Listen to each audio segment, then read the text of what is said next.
Hey everyone, this is Josh back with Fight Bad Medicine and the ARC Wellness Center. Today we're going to be talking about how you can fight eczema naturally. So let's talk about the causes of eczema. So one of the causes may be the microbiome. The microbiome can be the gut or the skin microbiome, so the actual flora, the actual bacteria in your gut and on your skin. And if they're imbalanced, it can definitely lead to eczema. Another reason is eczema is an inflammatory disorder. So it's paired together with two other things. It's called a triad of allergic rhinitis, asthma, and then you have eczema. So those three things are all paired together. And when you have those things, those are all inflammatory disorders. So it's a dysregulation of the immune system. And so when inflammation increases, it can show up as eczema on the skin. And then third, it could be a genetic issue. It doesn't mean that you can't do things about it epigenetically, where you can take certain nutrients and eat a certain way and behave a certain way. But the genetics is that where sometimes skin cells are not organized perfectly, and that causes abnormalities on the outermost layer of the skin, which is the protective layer. And so it can have abnormal form of the skin, and then you can get eczema patches. So what to do about it? So number one, eat an anti-inflammatory diet. One high in vitamin C and quercetin. Why? Because those nutrients, vitamin C and quercetin, they can actually lower histamine levels. And then, of course, diet high in omega-3, because omega-3 fatty acids can reduce inflammation.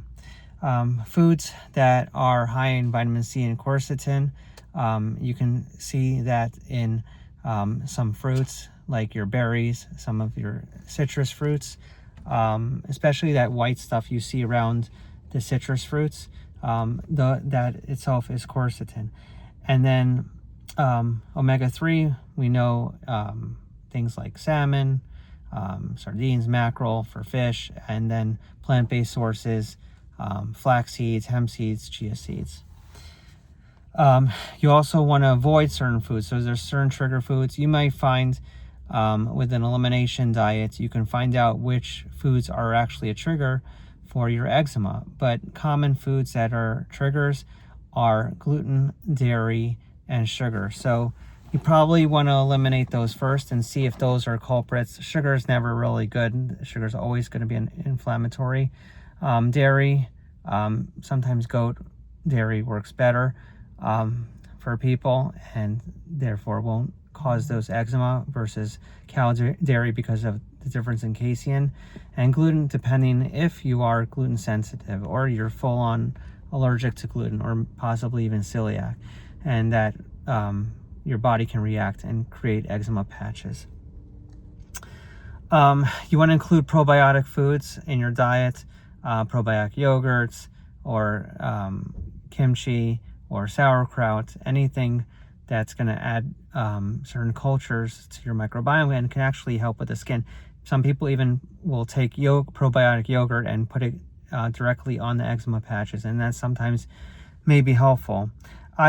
For one, I like this eczema relief cream from Derma E. That works really well. We'll talk about that later. You want to relieve stress. Stress is a huge factor because stress can cause dysregulation of the immune system. And so when you have that, you can cause that inflammation in the body, and then it gets flare-ups of eczema. A lot of patients report to me that they actually have eczema specifically when they get more stressed out and they get flare-ups. So certain therapies are really great, like CBT therapy, but I'm a real big fan of EMDR, because EMDR sometimes things are trauma triggers, and therefore you have to get to the bottom of the issue, and that EMDR can really help with that. If you have any questions about that, let me know. You want to also get about 10 minutes of 15 minutes of exposure on the actual eczema patch. And sun exposure, what that does is a few things. Number one, it can help get you vitamin D. Vitamin D helps balance inflammation. It's not an actual vitamin, it's actually a hormone. And that hormone, vitamin D, when that's synthesized through sun exposure, it can actually help balance the immune system. Number two, the UV light itself is very helpful. The UV light can actually help kill some pathogenic bacteria on the skin or overgrowth of things, culprits like Staphylococcus aureus, that do grow on the skin can grow on the skin naturally, but when they're overgrown, it can contribute to eczema and other bacterial infections on the skin. Also, the sun, the UV light from the sun can also suppress an overactive immune system, so that can be very helpful. And finally, sun is very important for balancing cortisol levels. That's really just exposure to sun through the eyes. And so when you get balancing of cortisol levels, again, going back, relieve stress, you don't get all those eczema flare-ups. Let's talk about, one more thing. You don't want to sweat too much when you're exposed to the sun, so definitely dab that sweat off, because if too much sweat can actually cause the eczema to exacerbate, get itchy, you'll scratch it.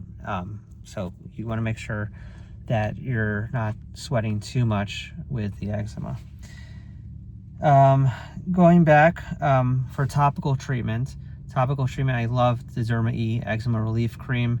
It's amazing. It has colloidal oatmeal, which helps calm down the inflammation and the skin flare up from the eczema. And it can support the skin barrier. But also it has some antimicrobials in it, so it can kind of kill off some pathogenic bacteria that can grow on the skin, specifically like Staph aureus. It also has some beneficial oils that can also help support the skin barrier too. So I really like that Derma E Eczema Relief Cream, and that's found on Fullscript. I'll put the link below for you. Supplements that you can take. So number one supplement is probably omega-3 fish oil or algae oil. That's going to get you that anti-inflammatory potential. And along with, so you want to get omega-3 oil or you can get it separately, gamma-linolenic acid. So you can get that from borage oil or evening primrose oil. That's very supportive for the skin. It gives moisture to the skin. It reduces inflammation in the skin. So that's a great oil to take.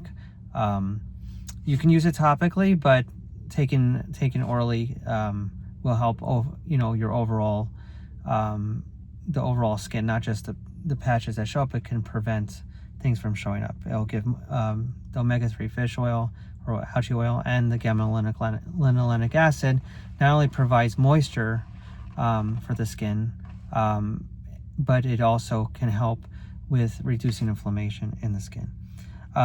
We spoke about vitamin D from the sun, but vitamin D supplementation is very important if your levels are low.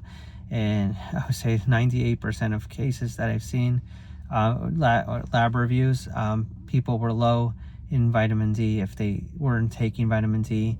Vitamin D obviously comes from the sun, but also you can get it from sources from like fish or mushrooms are also sources of vitamin D.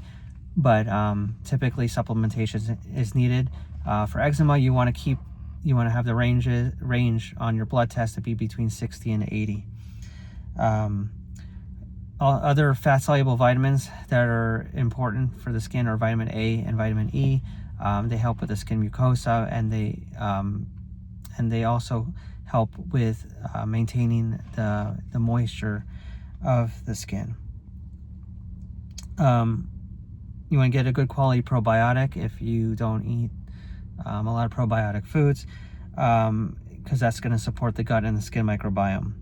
And we spoke about vitamin C and quercetin with foods, but you can also just take vitamin C and quercetin, bromelain also. It helps stabilize the mast cells, and therefore it reduces histamine output, and so therefore you will have less inflammation in the skin. But those things can also, a lot of times it goes along with allergic rhinitis or asthma, so vitamin C and quercetin can help with that too, because it helps lower histamine levels. Tests that you can do. So food sensitivity testing. You want to definitely get that done. Elimination diets are great, but sometimes there's things that you won't be able to figure out on your own, so food sensitivity testing is great. I like the one from Diagnostic Solutions. Environmental allergy testing, you can get skin prick testing, you can get blood testing, but environmental allergens can also kick up histamine release, and therefore causing eczema flare-ups.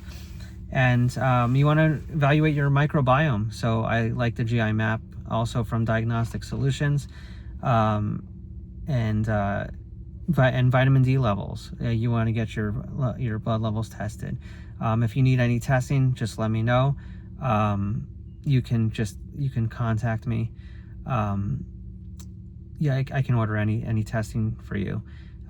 All testing is cost price, so whatever I get it for, that's what you get it for, so no additional cost.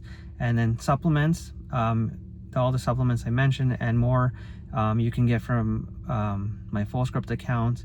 Fullscript has a lot of great supplements, very low prices, and they have a lot of professional brands. So I'll put that link down below, and I will put my email address below, so you can contact me if you need to get any testing done, or if you have any questions, or if you like this, you want a free consultation, just let me know. So yeah, that's about it. So yeah, we went over a lot of things. We went over the causes, we went over the foods, the anti-inflammatory foods, and foods that help lower histamine, and also maybe sometimes trying a low histamine diet can help also. We talked about relieving stress, and how CBT therapy and EMDR is very important for that, getting enough sun exposure. And we talked about the Zerma E eczema relief cream topically, and we talked about different supplements, omega-3, fish oil or algae oil, gamma-linolenic acid. We talked about vitamin D supplementation, vitamin C and quercetin, probiotics, and then the different testing, for food allergies, environmental allergies, looking at the gut, and vitamin D testing. So that's about it. I hope you all are well, and I hope you are all healthy. Take care. Bye-bye.